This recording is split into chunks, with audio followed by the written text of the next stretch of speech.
Hello everyone. हमने last lecture में बात की थी जजमेंट्स के बारे में कि जजमेंट्स कैसे हमें हमारे भारतीय साक्ष्य अधिनियम में रेलिवेंट है। हमने सेक्शन 34 से लेकर 38 के बारे में पढ़ना था कि जो हमारे इसमें जजमेंट्स आ रहे हैं सिर्फ वही उसी तरीके से रेलिवेंट हो सकते हैं, अदर देन रेलिवेंट नहीं होंगे। जब हमने सेक्शन 34 करने से पहले इसके टाइटल के ऊपर पढ़ा था कि judgments of courts when relevant, हमें इसी टाइटल से पता लगता है कि as a general rule judgments are not relevant. But जहाँ पे हम आपको बता रहे हैं, जो आई मीन टू से जहाँ पे लॉ हमें बता रहा है कि यहाँ यहाँ पे जजमेंट्स रेलिवेंट होंगे, हमने सिर्फ वही पे ही जजमेंट्स को रेलिवेंट करवाना है, otherwise that judgment is not relevant, right. हमने सेक्शन 34 के बारे में बात की थी कि section 34 deals with the judgment in personam, कि जहाँ पे कोई रेस जुडिकाटा या डबल जियोपार्डी हमने बात की थी कि अगर वहाँ पे कोर्ट को बताना है कि आप बार हो सब्सिक्वेंट सूट चलाने के लिए, तो हम वहाँ पे पुरानी जजमेंट को लेके आ सकते हैं, that would be relevant, right. उसके बाद हमने बात की थी सेक्शन 35 के बारे में। 35 में हमने बात की थी कि चाहे कोई हमारे पास कोई फाइनल जजमेंट आई है चार मैटर्स के ऊपर, तो प्रोबेट, मैट्रिमोनियल, इंसॉल्वेंसी या एडमिरल्टी। कि एडमिरल्टी का मतलब होता है जहाँ पे मैरीटाइम इश्यूज होते हैं। फॉर इंस्टांस कि जहाँ पे कोई शिप है, शिप की ओनरशिप के ऊपर कोई मैटर है, कोई डिस्प्यूट है, या कोई वो शिप डूब गई या कुछ डैमेजेस हैं, ठीक है, तो वहां पे आप इसको एडमिरल्टी सूट आप इसमें आप डाल सकते हो। अगर मैं इसमें आपसे बात करूं कि पहले एडमिरल्टी जो सूट था वो सिर्फ तीन हाई कोर्ट हाई कोर्ट को इसके अंदर जुडिक्शन होती है। तो पहले जहाँ पे पोर्ट्स थे, फॉर इंस्टांस बॉम्बे, मद्रास और एक और चीज होती, सिर्फ वहीं वहीं पे ही एडमिरल्टी के सूट्स डाले जा सकते थे। बट अभी क्या है कि अभी पोर्ट्स और जगह भी बन गए हैं, for example Kerala and all. तो वहां पे भी वहां की हाई कोर्ट में भी एडमिरल्टी का सूट डाला जा सकता है। सो ये चीज आपको क्लियर होनी चाहिए भी एडमिरल्टी का क्या सीन है। कि 2017 में एक अभी मैंने आपको बताया था, एक एक्ट आया था, उसके ही उसमें ही प्रोसीजर बताया गया कि आपको कैसे सूट वगैरह आपको डालना है, आपको उसकी प्रोसीडिंग्स कैसे चलेंगी। तो इसमें आपके इश्यूज कौन कौन से हो जाते हैं। एक तो इसमें इश्यू हो गया कोई आपका आप ओनरशिप का, कोई शिप है उसकी ओनरशिप का कोई डिस्प्यूट है, या कुछ डैमेजेस हैं, ठीक है।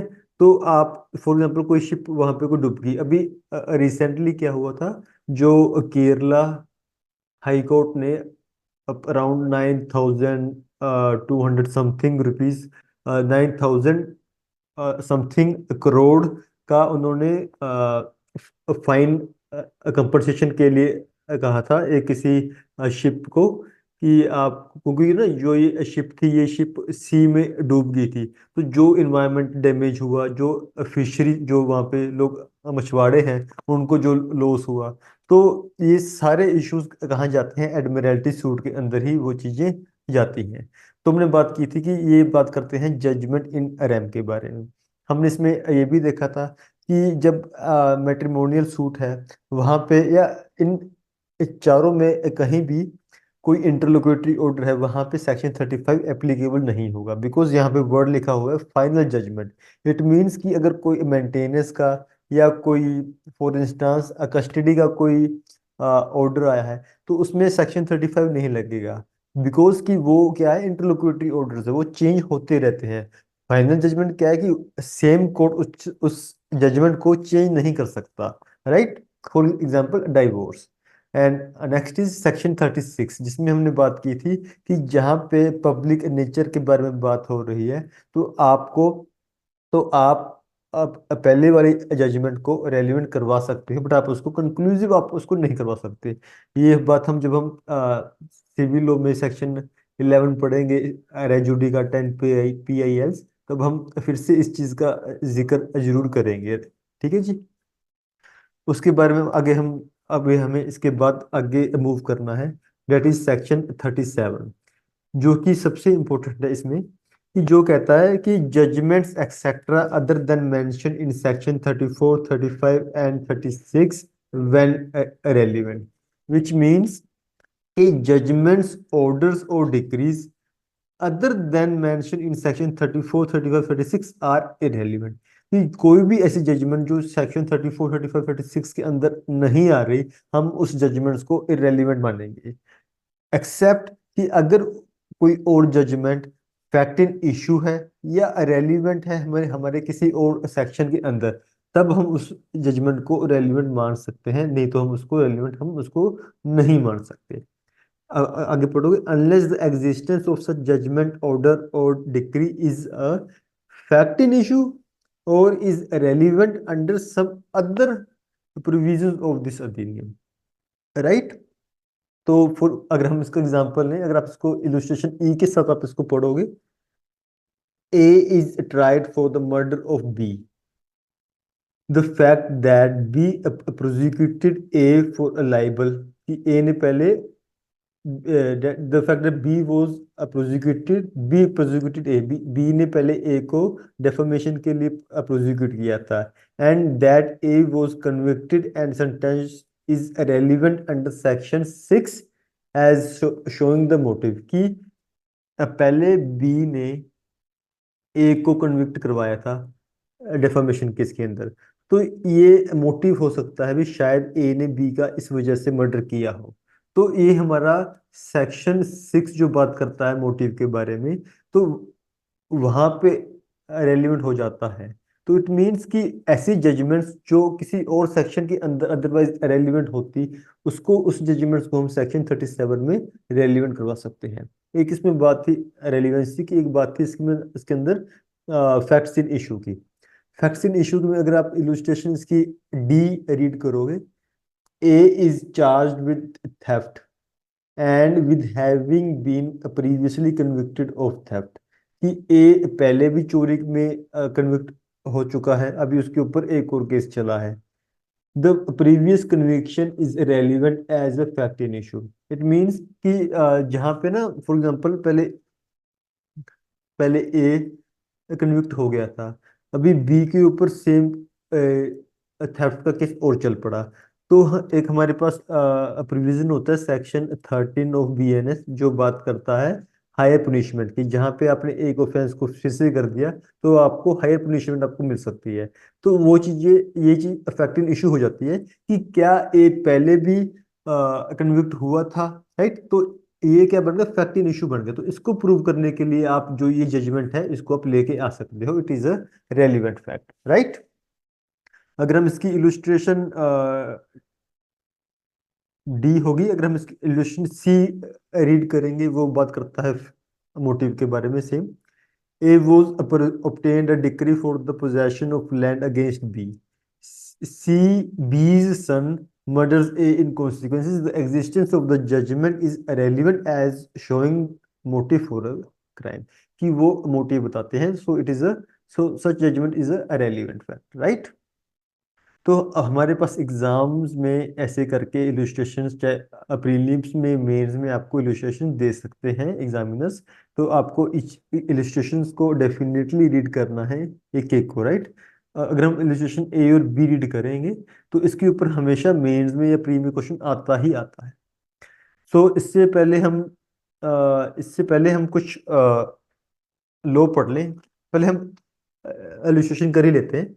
अगर हम इलुस्ट्रेशन बी को रीड करें, इलुस्ट्रेशन बी हमें कहती है कि ए प्रोसिक्यूट्स बी, ए ने बी को प्रोसिक्यूट किया कि आपने मेरी गाय चुराई, for stealing a cow from him. B was convicted, इसको कन्विक्शन हो गई। ए आफ्टरवर्ड्स स्यूज सी, ए ने सी को सू कर दिया for the cow which B had sold to him before the conviction. It means she is the receiver of the stolen property, right? He is a receiver, right? So as between A and C, as between A and C the judgment against B, जो ये judgment है this judgment would be irrelevant, ऐसा क्यों है? तो इसके लिए हमें सारी इसके ऊपर लॉ को समझना होगा। तो सबसे पहले जो इसके ऊपर लॉ है, अगर आप इसमें देखोगे, अगर मैं आपसे एक चीज क्वेश्चन पूछा जाए कि क्या, फॉर एग्जाम्पल, कोई डेफामेशन का कोई केस है, या इसी इसी केस के अंदर जो में अभी हमने इलुस्ट्रेशन ली ए बी और सी और काउ वाली, तो क्या इसकी जो जजमेंट है वो रेलिवेंट क्यों नहीं होगी? तो फर्स्ट क्वेश्चन तो ये उठता है कि जो इस केस के अंदर ए और बी पार्टीज थे और इसके अंदर ए और सी पार्टीज हैं, तो this judgment would not act as res judicata against A और सी, बिकॉज इसमें पार्टीज तो सेम नहीं है, राइट, विच मीन्स कि अगर यहाँ पे बी और सी होते तो सी के पास इनफ अपॉर्चुनिटी होती कि वो भी क्रॉस एग्जामिन है, वो भी राइट टू बी हर्ड, उसका भी राइट होता ही होता। तो यहाँ पे उसको तो कुछ सुना नहीं गया, तो आप सीधी ही उसकी जजमेंट को, ए और बी की जजमेंट को यहाँ पे रेलिवेंट कर रहे हो, तो ये तो एक तरह का ग्रोस इनजस्टिस हो गया against the C, right. So आप इसमें ये चीज लिख सकते हो कि it the judgment of A और B is not binding on C, C means the third party, because he has not right of the right of opportunity to be heard, right. तो यहाँ पे तो सिर्फ ए और सी के अंदर था, यहाँ पे ए और बी के अंदर था, तो आप इसको इस सब्सिक्वेंट सूट में प्रीवियस जजमेंट को आप रेलिवेंट नहीं कर सकते, बिकॉज एक तो पार्टी सेम नहीं थी। रेज जुडिकाटा का हमारा प्रिंसिपल क्या कहता है कि जहां पे पार्टी सेम हो तभी आप इस चीज को आप रेलिवेंट कर सकते हो, अदरवाइज आप इसको रेलिवेंट नहीं कर सकते। एक चीज क्वेश्चन और उठता है कि अगर कोई ऐसी जजमेंट है, अगर पार्टी सेम है, फॉर एग्जाम्पल ए ने बी के ऊपर डेफामेशन का सूट फाइल किया, मीन्स सिविल सूट फाइल किया, ठीक है, यहाँ पे बी, ए ने बी के ऊपर किया था तो बी को इसके अंदर कन्विक्शन होगी। नाउ ए ने सी बी के ऊपर ही क्रिमिनल है ना, क्योंकि डेफामेशन सिविल में भी है क्रिमिनल में भी है, अगर उसने क्रिमिनल केस चला दिया तो क्या ए कह सकता है जी देखो पहले भी कन्विक्शन हो गई थी, ठीक है, मतलब पहले भी बी को पेनल्टी पे करनी पड़ती, बिकॉज सिविल लॉ है, यहाँ पे हम वर्ड कन्विक्शन यूज नहीं कर सकते, बिकॉज सिविल लॉ में पेनल्टीज वगैरह होती है, राइट। तो पहले भी बी को आरोपी माना गया था कोर्ट के द्वारा, ठीक है जी। तो क्या आप ऐसे कर सकते हो? तो बीइंग अ जज आप बिना टाइम वेस्ट किए इसी को आप यहाँ भी रेलिवेंट कर दो।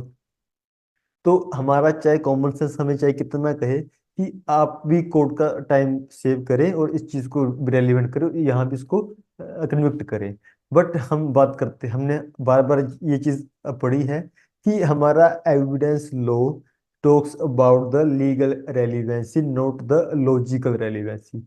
तो चाहे कॉमन सेंस हमें हमें कितनी भी कह रही है कि आप इसको, इस जजमेंट को सब्सिक्वेंट सूट में चाहे पार्टी सेम है इसमें आप रेलिवेंट कर सकते हो, बट जो हमारा नेचुरल जस्टिस है एंड जो हमारा एविडेंस लो है विच स्टेट्स दैट कि जो हम बता रहे हैं सिर्फ वही चीजें रेलिवेंट होगी, अदर देन वो चीजें रेलिवेंट नहीं होंगी। अगर हम बात करें कि क्यों चीजें यहाँ पे रेलिवेंट नहीं है, सबसे पहले यहाँ पे पार्टीज कौन कौन थी? सबसे पहले यहाँ पे पार्टीज कौन थी? सिविल लॉ में ए वर्सेस बी थी, और क्रिमिनल में क्या थी? State versus B, right. Second point, civil law में बर्ड स्टैंडर्ड ऑफ प्रूफ क्या होता है? Preponderance of probability. एंड अगर मैं बात करूं क्रिमिनल लॉ में क्या होता है? Beyond reasonable doubt, right. तो यहाँ पे है बियॉन्ड रीजनेबल डाउट, कि यहाँ पे तो जब आपको 50-50 से हल्का सा ऊपर लगा, आपने इसको बी के अगेंस्ट डिक्री दे दी भी, हाँ जी आपने डेफर्मेशन की है, आपने ए को डिफेम किया है। यहाँ पे बर्डन ऑफ प्रूफ है बियॉन्ड रीजनेबल डाउट, कि आपको अबव, हम अगर हम बात करें रेशोस के बारे में, तो आपको अबव 75% आपको अप्रूव करना है। तो यहाँ पे बर्डन ऑफ प्रूफ डिफरेंट है। तो हमारा नेचुरल जस्टिस के जो प्रिंसिपल्स हैं वो कहते हैं कि कभी भी ये जजमेंट सिविल लॉ की जजमेंट है, या पहले अगर पहले अगर क्रिमिनल केस तभी वो सिविल मैटर है, तो वो रेलिवेंट नहीं होंगी। राइट। तो इसके ऊपर हमारे पास सबसे पहले एक जजमेंट आया था, डचीज ऑफ किंगस्टन वाला। Duchess of Kingston, it is the case law of 1776, Privy council.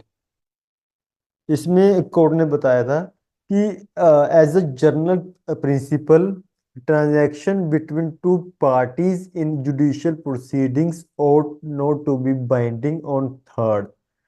ठीक है जी।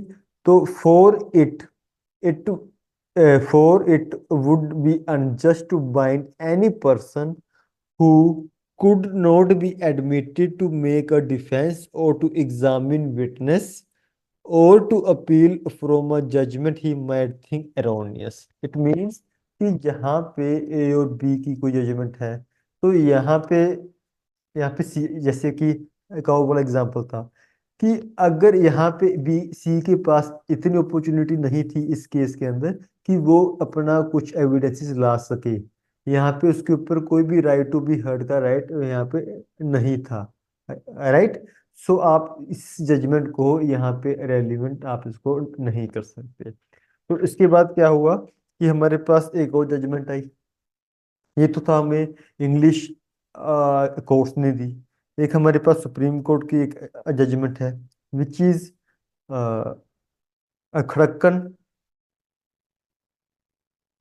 खड़क्कन वर्सेस स्टेट ऑफ यूपी। इन्होंने कहा, if judgment does not fall under section 34, 35 और 36, it could not be made relevant. आप उसको रेलिवेंट नहीं करोगे। राइट। तो earlier judgment could be made admissible, for example कि यहाँ पे जिस तरीके से, या यहाँ पे जिस तरीके से एप्रिसिएशन ऑफ एविडेंस हुआ था, आप उस एप्रिसिएशन को जिस तरीके से हुआ था, आप उस एप्रिसिएशन को यहाँ पे रेलिवेंट नहीं करवा सकते हो। राइट। बट आप क्या रेलिवेंट करवा सकते हो कि फॉर एग्जांपल बी ने कोई ऐसे अगर यहाँ पे कोई सिविल केस था, यहाँ पे कोई क्रिमिनल केस था। राइट। जैसे हमने डेफामेशन का किया था कि यहाँ पे जो भी ए और बी के अंदर एडमिशंस या कन्फेशंस किए हैं, आप उससे आप मूव कर नहीं सकते। फॉर एग्जांपल यहाँ पे सिविल केस में बी कह रहे भी, हाँ जी मैंने जो ये न्यूज़पेपर में आर्टिकल छिपा था, ये मैंने छिपवाया था। यहाँ पे वो मुकर कर रहा है कि भी मैंने नहीं छिपाया था। जो एडमिशन है, आप एडमिशन से आप कभी नहीं आप मुकर कर सकते, because they act as estoppel. कि चाहे कोई भी किसी भी प्रोसीडिंग्स में आपने जो भी एडमिशन दिए थे, आप उसको तो रेलिवेंट करवा सकते हो, but the way of appreciation, कि फॉर एग्जाम्पल कोई ऐसा एविडेंस आया था, कोर्ट ने उसको किस तरीके से अप्रिशिएट किया था, उसको कैसे कितनी इंपॉर्टेंस दी थी, आप उस चीज को यहाँ पे रेलिवेंट नहीं करवा सकते। आप एडमिशन या कन्फेशंस को रेलिवेंट करवा सकते हो, अदर देन आप उसको रेलिवेंट नहीं करवा सकते। It is the case law of 1965, 1965 supreme court. इसके बाद क्या हुआ, एक जजमेंट आई, V M Shah versus state of Maharashtra. V M Shah, it is V for van, V M Shah versus state of Maharashtra. It is the case law of 1996 supreme court. इसमें इन्होंने कहा कि जो फाइंडिंग्स हैं सिविल कोर्ट के अंदर, that will supersede the findings of the criminal court. ये क्यों? बिकॉज जो सिविल कोर्ट में जो प्रोसीडिंग्स चलती हैं वो इन डिटेल चलती हैं, हर एक धीमी प्रोसेस पे चलती हैं, हर एक चीज पे बात की जाती है। तो सिविल जो प्रोसीडिंग होती है वो लेंथी मानी जाती है। राइट, तो इन्होंने कहा था कि the if the findings of the civil code is going parallel with the findings of the criminal code, the findings of civil code will supersede the findings of the criminal code। भी हम civil findings of civil will supersede over the findings of the criminal code, right? तो हम ये देख सकते हैं भी it is very wrong judgment, right, because अगर हम बात करें यहाँ पे स्टैंडर्ड ऑफ प्रूफ अलग है, यहाँ पे स्टैंडर्ड ऑफ प्रूफ अलग है। यहाँ पे है प्रीपोंडरेंस ऑफ प्रोबेबिलिटी, यहाँ पे है बियॉन्ड रीजनेबल डाउट। सो हम देख सकते हैं कि ये जजमेंट बहुत ही वेग एक जजमेंट थी। तो इसको निगेट करने के लिए हमारे पास अगली एक जजमेंट आती है, K J Prem Shankar versus inspector of police. K J Prem Shankar versus inspector of police. It is the case law of 2002 Supreme court. इसमें इसने शाह वाले जजमेंट को निगेट किया था। और इन्होंने ये चीज का क्या हो गया था, शाह वाले केस के बाद क्या होगा था कि जहाँ पे कोई सिविल प्रोसीडिंग्स चल रही हैं और उसकी कुछ फाइंडिंग्स आ गई, तो और एक जगह क्रिमिनल केस चल रहा है, तो जहाँ पे पहले सिविल प्रोसीडिंग्स की फाइंडिंग आ जाती थी तो क्रिमिनल केस को ड्रॉप कर देते थे कि भी ये आ तो गया, अब क्यों इस पे टाइम वेस्ट करना है, तो आप इसी जजमेंट को इसी में रेलिवेंट मान लो और इसी इसी तरीके से आप इसमें भी इसको जजमेंट दे दो। तो इसमें कहा कि criminal proceedings need not to be dropped, criminal proceedings need not to be dropped merely because suit civil suit has been decreed, right? तो आपको इसको ड्रॉप नहीं करना है। या फॉर एग्जांपल कि जहां पे सिविल सूट कोई आपका डिसमिस हो गया, तो इसका मतलब ये नहीं है कि आप क्रिमिनल केस भी आप इसको आप डिसमिस कर दोगे, राइट। अगर यहाँ पे अपना जो ए था वो अप्रूव नहीं कर पाया कि बी ने मेरे खिलाफ डिफेम कुछ किया है, तो अगर यहाँ पे सूट डिसमिस हो गया तो आपको यहाँ पे इसको फैक्टो डिसमिस आपको नहीं कर देना है, राइट। तो this is a law on the judgment. तो इसके बाद एक हमारे पास लास्ट एक जजमेंट आई थी, सेठ राम दयाल, सेठ राम दयाल, सेठ Ram Dayal versus Lakshmi Prasad, Lakshmi Prasad. It is the case law of 2009 supreme court. इसमें हमें बताया गया था कि जो एडमिशंस एंड कन्फेशंस हैं, they they are such a class of evidence जो हमेशा ही रेलिवेंट होंगे, राइट। आपको जो एडमिशन या कन्फेशंस जो यहाँ पे प्लेडिंग्स में कुछ भी पार्टीज ने कहा था, तो आप उस एडमिशन को ले सकते हो but not the appreciation of the evidence, right.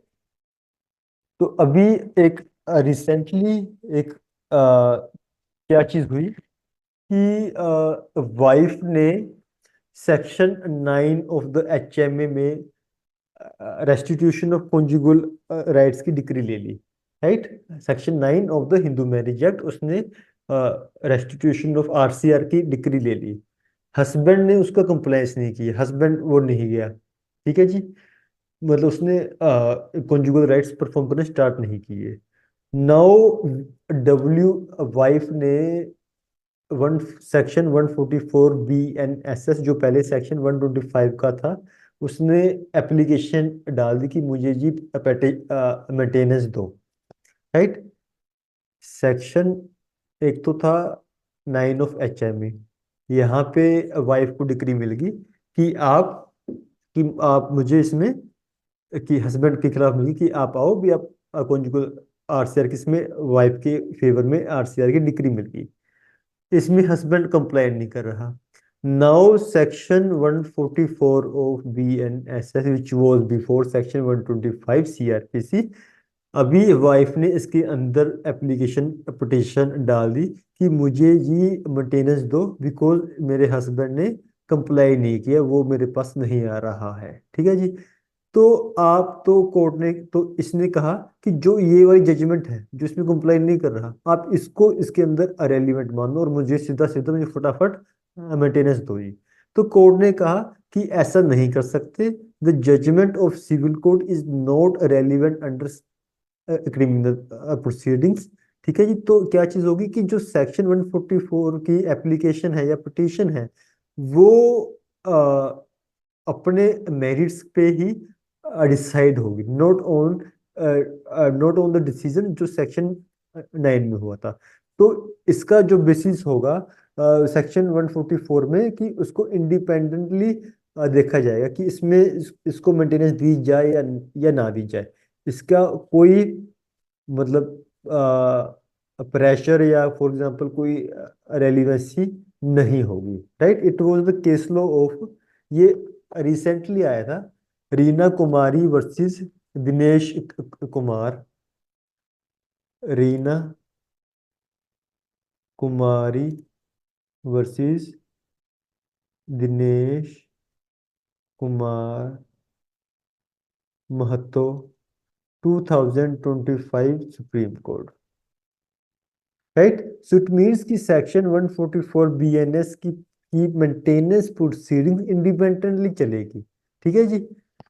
सो हम आगे मूव करते हैं सेक्शन 38 की तरफ। अभी हम इलस्ट्रेशन ए और बी को प्रोसीड करते हैं। जो हमारी इलस्ट्रेशन बी है, A prosecutes B for stealing a cow from him, B is convicted. The A afterwards sues C for the cow which B had sold to him before his conviction। कि जो B ने C को अपनी जो cow बेच दी थी, C is a receiver of the stolen properties as between। अभी जो A और C के बीच में जो प्रोसीडिंग चल रही है, वहां पे जो पहले जजमेंट आई A और B के अंदर, that would not be a relevant judgment, because उसमें C हमारा पार्टी नहीं था। Right. So he was not given the right to defend in the earlier suit, right? अगर हम इसकी illustration A को रीड करें, A and B separately sue C for a libel which reflects upon each of them. C in each case says that the matter alleged to be libelous is true, and the circumstances are such that it is probably true in each case। It means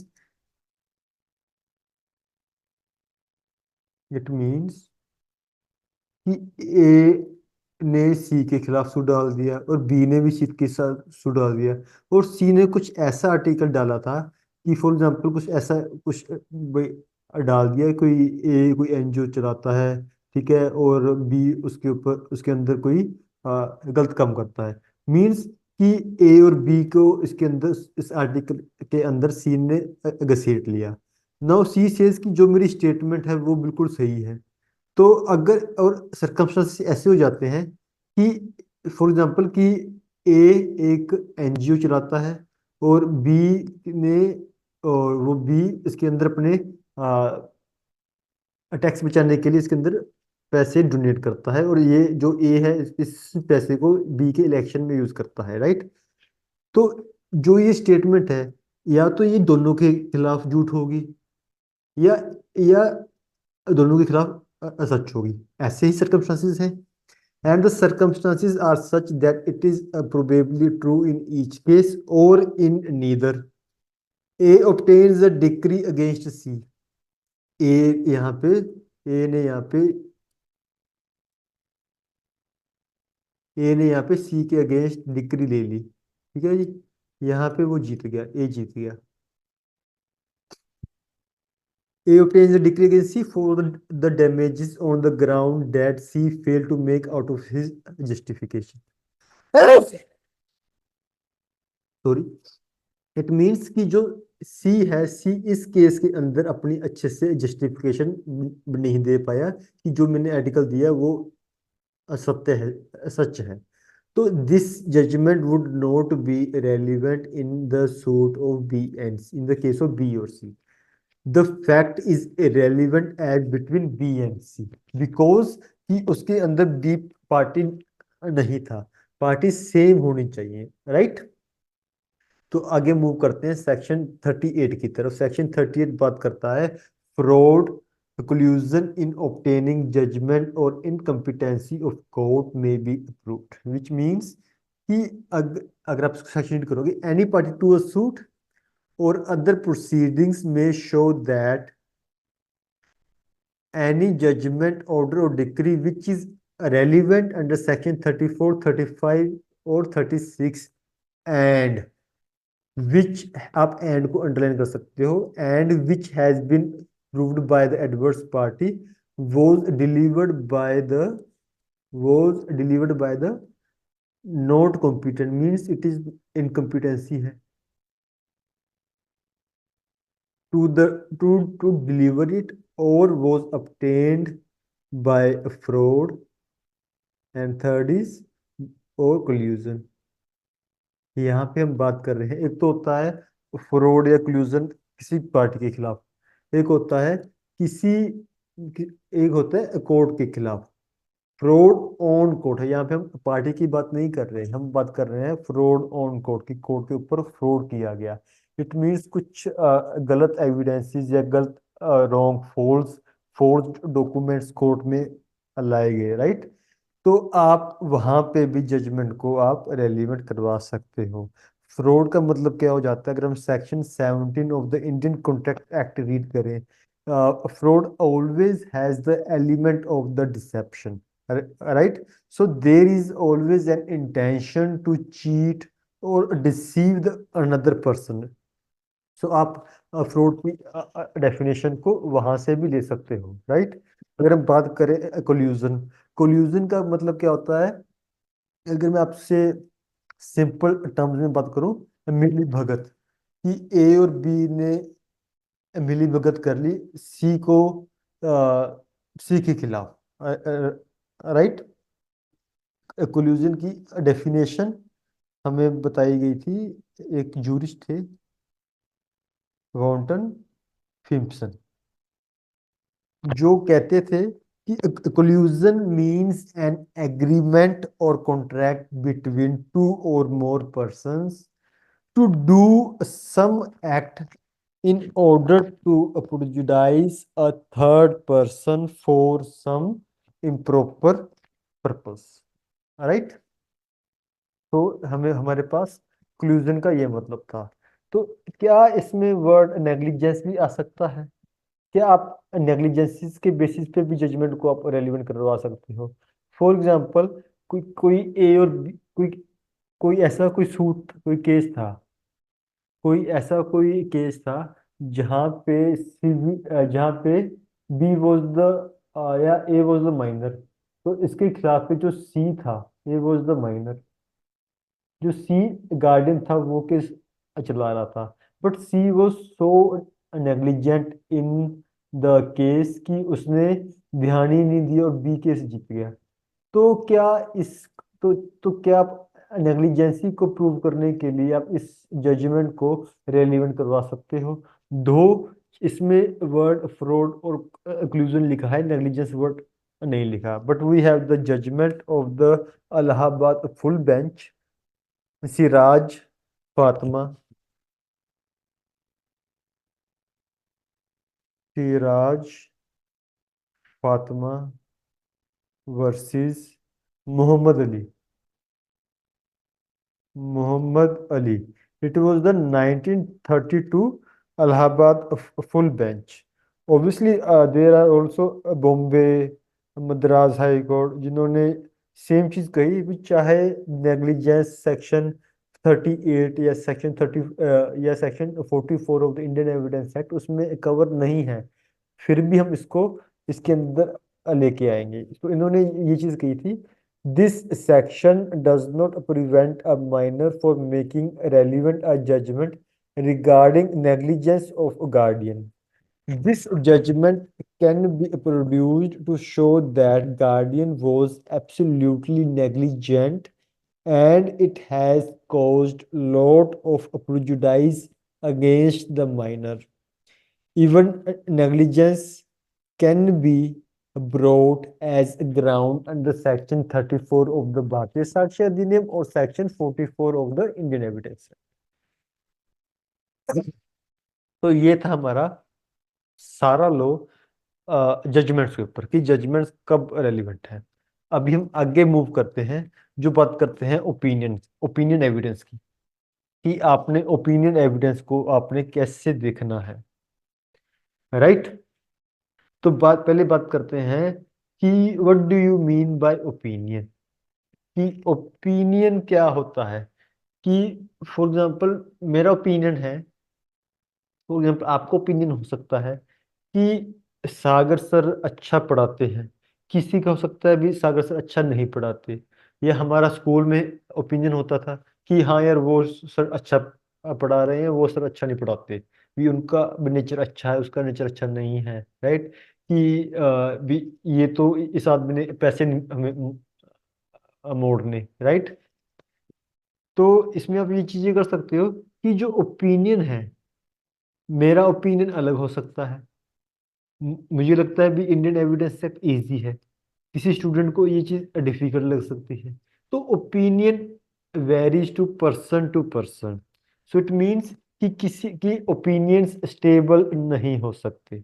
हमारे सभी के opinions अलग अलग होते हैं। कोई सी person है, हमारे प्राइम मिनिस्टर नरेंद्र मोदी जी हैं, किसी को वो अच्छे लगते हैं, किसी को वो अच्छे नहीं लगते। या ट्रम्प है, किसी को अच्छे लगते हैं, किसी को अच्छे वो नहीं लगते। तो ओपिनियन जो है आपका वेरी करता है पर्सन टू पर्सन। तो कभी भी कोई ओपिनियन स्टेबल नहीं होता। इट मीन्स अगर वो कोई कोई भी चीज स्टेबल नहीं है, दैट्स वाई जब हमने फैक्ट की डेफिनेशन को पढ़ा था, giving an opinion is not a fact but having an opinion is a fact.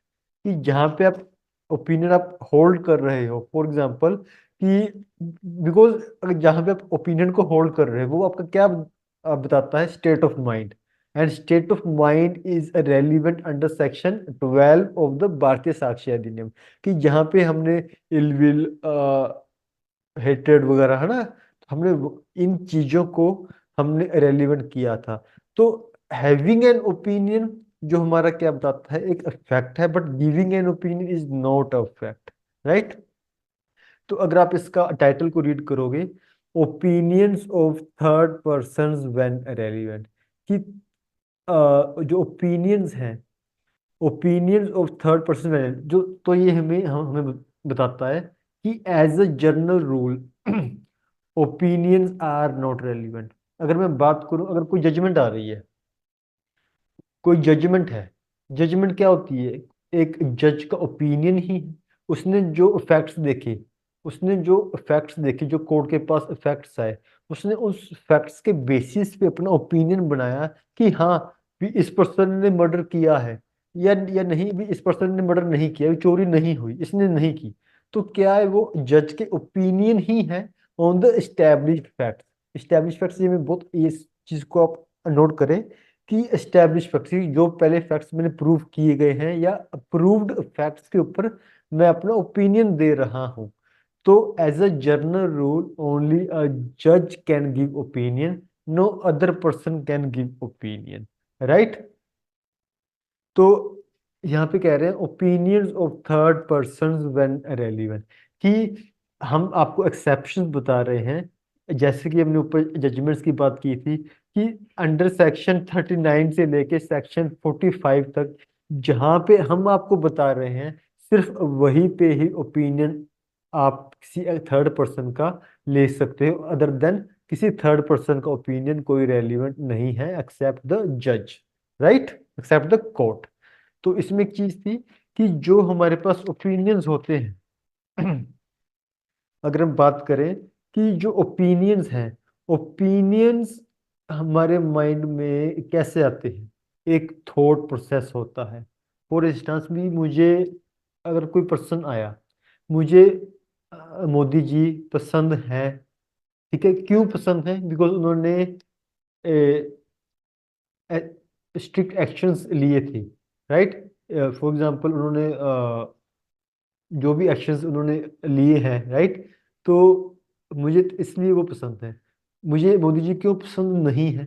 Because कुछ फैक्टर्स हैं कि मतलब एक पहले किसी चीज़ों के ऊपर मेरा कोई थॉट प्रोसेस चला, नॉट अ मेयर गोसिपिंग कि हम गोसिप कर रहे हैं भी हाँ यार वो तो अच्छे नहीं, ऐसे नहीं, नहीं नहीं नहीं, दिस इज नॉट ओपिनियन। आपका ओपिनियन क्या है कि एक थॉट प्रोसेस होने के बाद ही आपका ओपिनियन बनता है। तो it was stated in the case of Sita Ram versus Puranmal. Sita Ram versus Puranmal. It is a case law of 1985 Supreme Court. इसमें बताया था opinion means something more than mere gossip और mere hearsay. Opinion means something more than mere gossiping और mere hearsay. It means a judgment or a belief resulting from what one thinks about the particular question. तो क्या है जो opinions comes from us, opinions come from thought process, right? तो simple कोई हम कोई gossip कर रहे हैं, it is not than opinion, right? तो इसके बाद हम बात करते हैं कि जो अभी हमने बात की थी कि जो ओपिनियंस हैं वो सिर्फ कोर्ट का प्रेरोगेटिव है। कोई कोर्ट में विटनेस आ गया, विटनेस कह रहा है कि जी मुझे लगता है भी इसने चोरी की है, तो उसका हम ओपिनियन को नहीं लेंगे। तो विटनेस को क्या बताना है? विटनेस को सिर्फ फैक्ट्स बताने हैं। भी तू चुप करके अपने भी फैक्ट्स बता जो तूने देखा, अपने ओपिनियन मत बता। ओपिनियन हम बनाएंगे, हम कौन है? कोर्ट। कोड बनाएगा, तू सिर्फ अपने फैक्ट्स स्टेट कर जो तूने अपनी डिपोजिशन या टेस्टिमनी देनी है। तू सिर्फ फैक्ट्स बता, जो उसके ऊपर ओपिनियन होगा वो कोर्ट अपने आप फॉर्म करेगा। So it was stated in the case law of Mubarak Ali Ahmad, Mubarak Ali Ahmad, Mubarak Ali Ahmad versus state of Bombay. It was a case law of 1958 in which it was stated that the witness is only supposed to state the facts, कि उसको सिर्फ facts state करने हैं। He need not to give his opinion, उसका opinion is irrelevant, right. तो उसको सिर्फ facts बताने हैं। इफ विटनेस वाज अलाउड, अगर हम उसको अलाउ कर दें कि तू अपने ओपिनियंस एक्सप्रेस तू कर सकता है, इट मीन्स कि हम उसे जुडिशियल फंक्शन हम उसे डेलीगेट कर रहे हैं। So it would amount to delegation of judicial powers और functions. So the function of drawing a inference, तो इन जो ये फंक्शन है कि एक इन्फ्रेंस मीन्स, इन्फ्रेंस क्या होता है कि कोर्ट किसी भी फैक्ट्स को कंसीडर करने के बाद, अप्रिशिएट करने के बाद एक कंक्लूजन बताता है कि इसने ये ऑफेंस किया है या नहीं किया है। तो जो वो कंक्लूजन या इन्फ्रेंस है वो क्या है? कोर्ट का एक ओपिनियन ही है।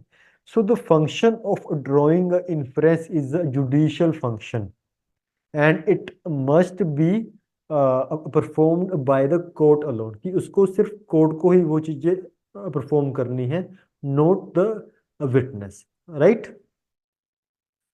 तो ये चीज थी हमें हमारी कि आपको ओपिनियन जो हमारे हैं कि वो कब रेलिवेंट होंगे। अगर हम बात करें वो कब रेलिवेंट होंगे, जो हम हमारे पास सेक्शन हमारे पास 39 से लेके 45 तक है, वो चीजें, वो एविडेंसेस, ओपिनियंस एक्सपर्ट के रेलिवेंट होंगे। अगर हम बात करें कि जो हमारे पास ओपिनियंस हैं कि किसी एक्सपर्ट का कोई ओपिनियन है, फॉर इंस्टांस कि अगर मैं एग्जांपल लूं कि एक रेडियोलॉजिस्ट एक्सपर्ट ने बताया कि जो ये पर्सन है, पर्सन की जो इंजरीज है, इसकी हाथ पैर इतने टूटे हुए हैं, भी ये लड़ाई में स्वॉर्ड नहीं चला सकता।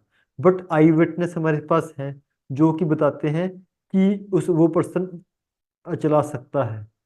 कि उसने चलाए हैं। या एक एक एग्जांपल और हो सकता है कि अगर कोई पर्सन ये कह रहा है, अगर कोई हमारे पास मेडिकल एक्सपर्ट का कोई ओपिनियन है कि वो कह रहा है कि ये पर्सन की डेथ 11 बजे हो गई थी, और एक हमारे पास आई विटनेस है जो कह रहा है कि मरने से पहले इसने अपनी स्टेटमेंट दी थी, जो कि स्टेटमेंट 11 बज के 15 मिनट पे हुई थी। तो इट मीन्स कि जहाँ पे हमारे पास एक एक्सपर्ट का ओपिनियन है, जो एक हमारे पास एक्सपर्ट का ओपिनियन है, if he has such justification कि वो अप्रूव कर दे भी ये चीजें ठीक है, तो इसको हम इग्नोर कर सकते हैं। अदर देन हम इसको इग्नोर नहीं कर सकते। तो आपके पास ये क्वेश्चन आ जाता है कि जहाँ पे हमारे पास एक तरफ आई विटनेस है और एक तरफ हमारे पास एक्सपर्ट ओपिनियन है, तो आपको कौन सी चीज लेनी है? तो we have the case law of Dariyao versus state of Dariyao Singh versus state of Madhya Pradesh 1991 Supreme Court, जिसके अंदर इसमें हमें बताया गया था कि जब भी हमारे पास ऐसा कुछ कंट्रोवर्सी आ जाए कि ओपिनियन की एक्सपर्ट ओपिनियन कुछ और कह रहे हैं, एक्स आई विटनेस या कुछ हम हमें कुछ और कह रहे हैं, तो हमने आई विटनेस को प्रिवेल करवाना है over the expert opinion, because it is an opinion and it varies to person. But जहाँ हमारे पास जो आई विटनेस है कि वो इतना क्रेडिबल नहीं है, तो हम एक्सपर्ट ओपिनियन वहाँ पे ले सकते हैं। बट जहाँ पे कोई ऐसा कुछ क्रेडिबिलिटी का इशू नहीं है, तो वहाँ पे हमेशा eyewitness would prevail over the expert opinion. इसके ऊपर हमारे पास कई केस लॉज हैं। For instance Mani Ram versus state of UP 1994 Supreme Court, इन्होंने साफ साफ बताया था कि medical opinion can not prevail upon the eyewitness account because opinion evidence have corroborative value only।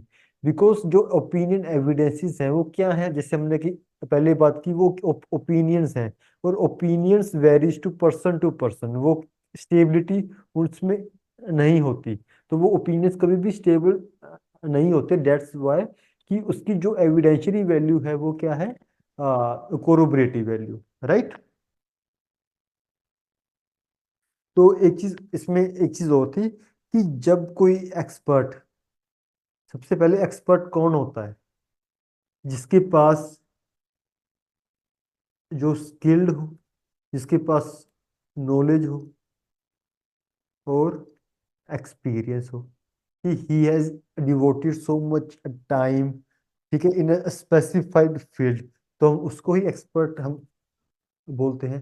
तो इसको मैं आपको नेक्स्ट लेक्चर में कवर करूंगा भी हु इज एन एक्सपर्ट। तो पहले हम ये बात करते हैं कि जो एक्सपर्ट्स हैं, कि जिस बेसिस पे वो अपना ओपिनियन दे रहे हैं, तो वो जो बेसिस है, तो क्या वो भी, तो फिर तो वो भी रेलिवेंट होनी ही चाहिए। अगर हम सेक्शन 45 इसका रीड करें, whenever the opinion of any living person is relevant, the grounds on which such opinion is based are also relevant। तो जो ग्राउंड्स हैं, फॉर एग्जांपल अगर कोई पर्सन, कोई एक्सपर्ट कह रहा है कि किसी गन से, इसी गन से ही गोली चली है, अपनी बैलिस्टिक रिपोर्ट पे वो बता रहा है कि इसी गन से ही गोली चली है, तो वो किस आधार पे, किस ग्राउंड्स पे अपना ओपिनियन बता रहा है, that would be a relevant fact, right. तो आपको इसको सेक्शन 45 को भी अच्छे से पढ़ना है।